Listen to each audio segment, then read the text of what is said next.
ومن أحسن قولا ممن دعا إلى الله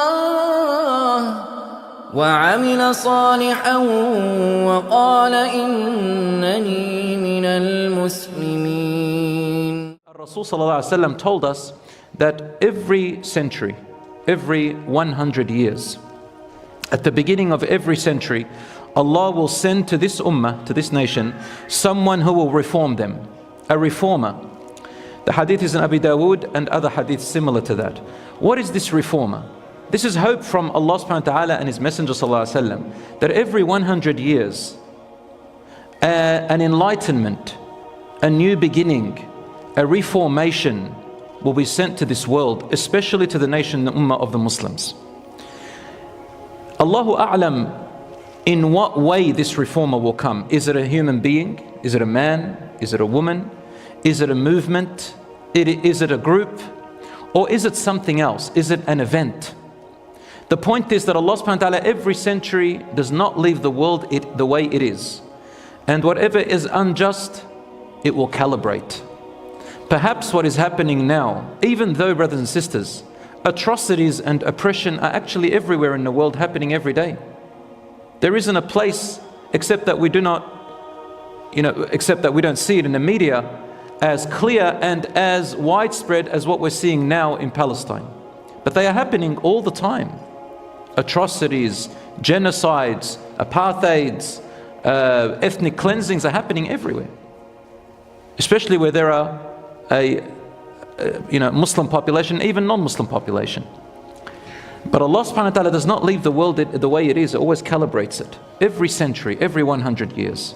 Perhaps this is the awareness, Allahu A'lam.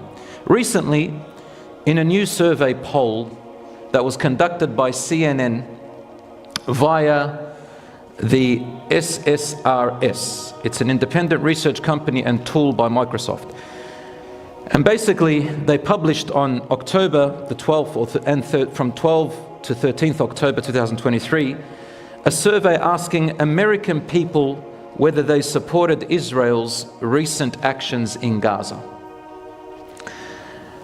And surprisingly, the results showed the following: that most young people of this generation, between the ages of 18 and 34 years old, they said that we do not support Israel's attacks on Gaza. And only 27% said it was fully justified. Only 27% of the young generation in America.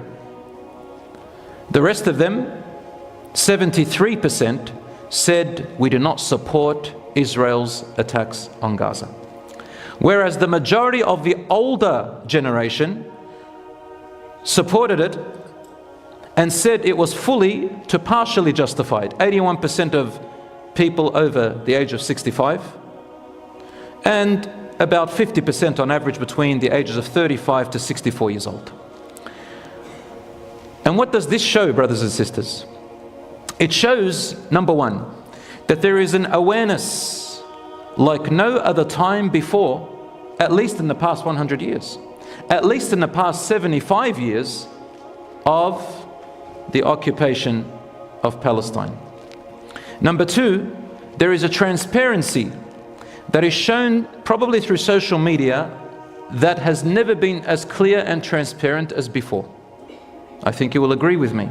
Number three, a new generation, more open to other perspectives that is arising than the generations before. Number four, I see that human values and some morality is coming back, or at least there is an opening to accept a new morality, a new world for a new civilization, a new culture is, InshaAllah, going to come.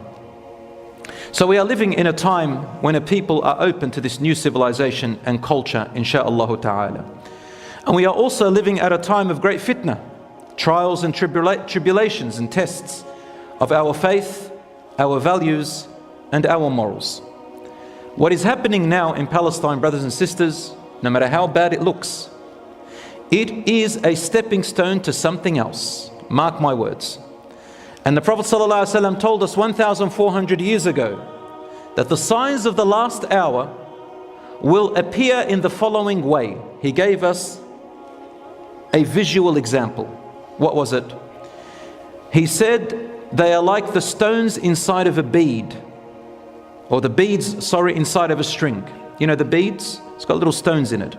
If you cut the string, the beads start coming out, but the next bead won't come out until the first bead comes out. So one bead comes out, the next one follows, the third one follows, the fourth one follows.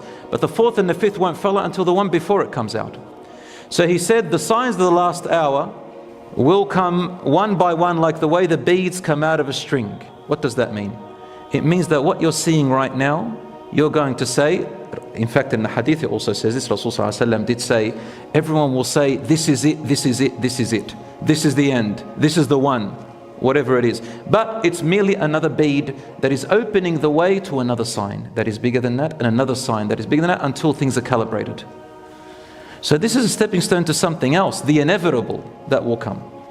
Whether the entire Palestine is taken over by the Israelis and it's called the State of Israel altogether, whether they build the Temple of Solomon, whether all the Jews of the world come and live in it, where all the Palestinians are exiled out of it, whatever is, all of this can happen, brothers and sisters. All of this can happen. Everything, there's nothing that the scholars have indicated right now that is anything major except what we are seeing. But they are a stepping stone to something else. So the inevitable is coming. The inevitable is coming. Brothers and sisters, in the past, Allah subhanahu wa ta'ala gives us examples of great civilizations and empires that reached great heights. Alaw fil ard, meaning in their arrogance. Their arrogance reached heights, and to the point where Pharaoh says, I don't know any other God but me among you. Isn't that true? وَتِلْكَ الْأَيَّامُ نُدَاوِلُهَا بَيْنَ النَّاسِ. Allah says, and such are the ways that we replace days in exchange for other days. Yeah, and new generations come, new empires come, new powers replace other powers. Nothing ever stays. But right now, Allah is sifting through and testing everyone, because in times of conflict, everyone's stance is known. Everyone's faith and belief is known, and a new pathway opens up. A new pathway.